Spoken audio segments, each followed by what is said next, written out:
Hello everyone, welcome back. Today I'm making another exciting dish for you, and thanks to everyone who subscribed, and if you haven't already, please do subscribe. I'm going to be making Tiranga Pulao today. And why am I making that? Because it's India's 74th Independence Day today. So we're going to make a pulao that has an orange element to it, a white element and a green element to represent the Indian flag. Okay, so I have my pot over here. I'm going to add some ghee. Now when you're making pulao, make sure you use a little bit of ghee. This has a combination of ghee and oil, and you can't use just oil by itself. Ghee adds so much flavor to food.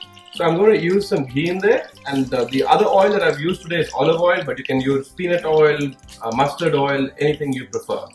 So I have that's already hot, and to that I'm going to add some dry spices, whole garam masalas, which add a lot of flavor to pulaus.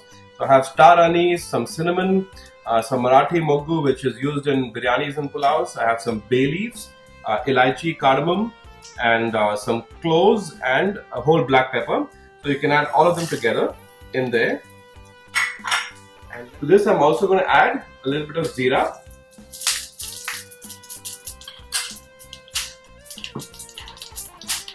And those peppers are popping in there, and so are my cardamom seeds, so that's nice and hot. So at this stage I'm going to add some onions,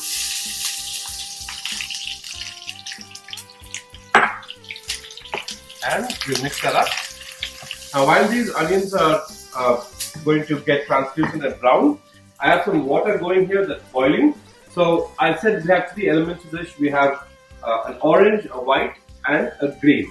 So for orange, what I'm going to do is I'm going to use some pureed carrots, which I've already done over here. And for my green, I have some spinach. So Palak Pulao is very popular. I'm going to blanch those off. I have some hot salt water here. So we just drop our palak in there. And the reason you blanch them first is they retain their nice rich green color. And to this, I'm also going to add some fresh mint.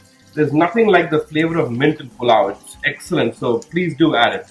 Okay, so my spinach is blanched off, and I've added some mint to that, as you know, and that's been only 2 minutes, and that's plenty. So I'm just going to take that out so it doesn't cook anymore, and we will puree it off like our carrots. So you see the pureed carrots I showed you earlier.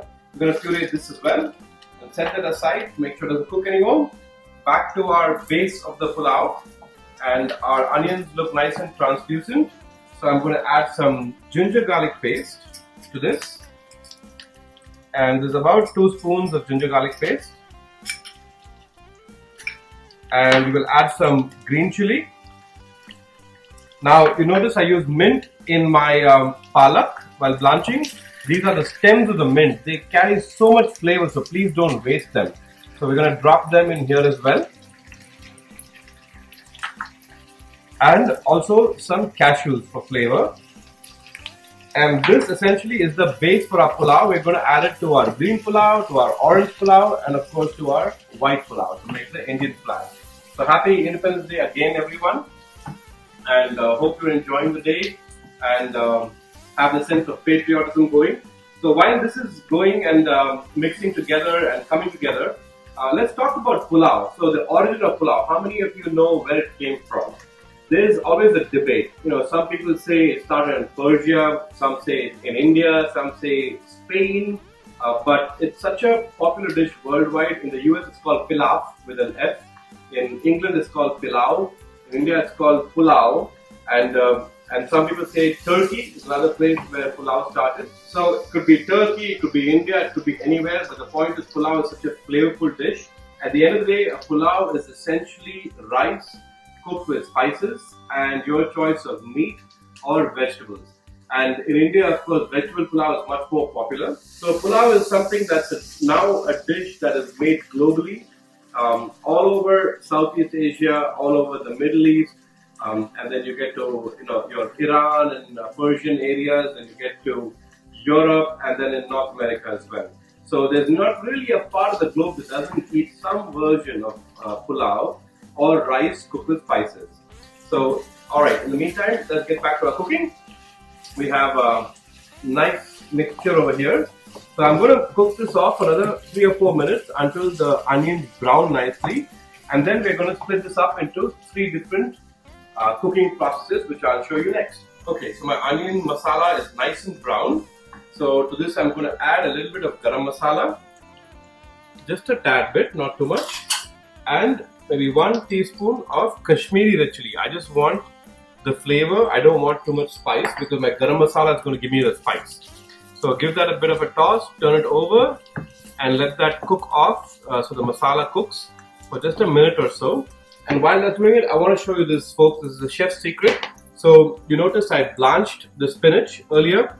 Look how bright green that is. That's the color you will get. So if you're making even like a palak paneer or any dish with palak, it takes only a minute. Just blanch it off in some salt water, just a little bit of salt and water. Let the water come to a boil. Drop your spinach or any other green, even if it's your beans, for example. Just blanch it for a second, and what will happen is it will retain the color. So a big part of food is it has to look good as well, in addition to tasting good. So that's why we do this, and you get a nice bright color. Now today I'm serving this pulao. Normally with this pulao you can add some peas, some cauliflower, potatoes, different vegetables to the pulao. And I'm not doing that. I'm serving it relatively plain with just these two purees today, because we're having it with a side of Dal Makhani and a side of pepper chicken as well. Now both those recipes are on my YouTube channel. The videos are there, and the link will be below in the description. Go take a look. But it tastes, so that's why we're making a plain pulao, so it goes well with side dishes. That's how you want to have it. So we have the pepper chicken, Dal Makhani, and some Raita. Perfect meal for tonight. I think we're sorted. So this masala looks good, and ready to move on to the next step. Okay, so as you can see, I have my onion masala in 3 different pots for the 3 different rices. So this is going to be my white rice. I'm going to put some orange rice in here and some green rice in here. So let's get started with that. So for the green rice, look at that palak. I'm going to add the palak to that.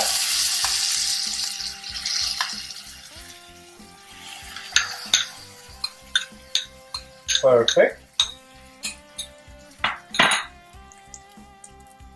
Oh, it tastes so good. And then I'm going to add my carrot mixture in here for my orange rice.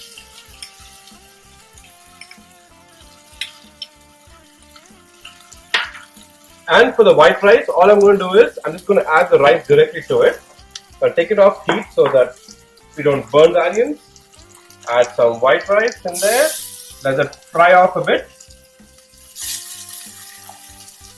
Add some rice to my carrot mixture, some rice to my spinach mixture, and just divide it equally. Okay, so I've fried off my 3 rices. So the spinach is cooked, the carrots are cooked, and I have my white rice. So now we're just going to add water to make sure the rice cooks off. And just add enough water to cook the rice. You don't want it mushy. So if you're using a cup of rice, about 1.3 to 1.5 cups of water should do it, because it's already pre-soaked. So that's what I have here. Now for my orange rice, my carrot rice, I'm also going to add some saffron, which adds flavor but also color.